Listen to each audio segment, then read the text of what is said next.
Ayan, bakit importante na dapat hiwalay natin yung alaga nating tupa or kambing na may sakit or nanghihina.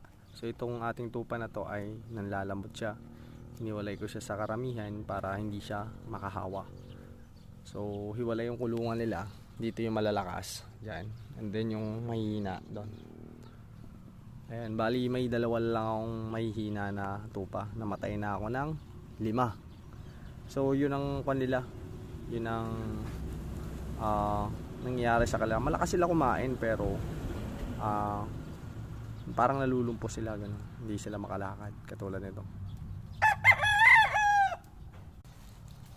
At ito naman yung malalakas kong tupa.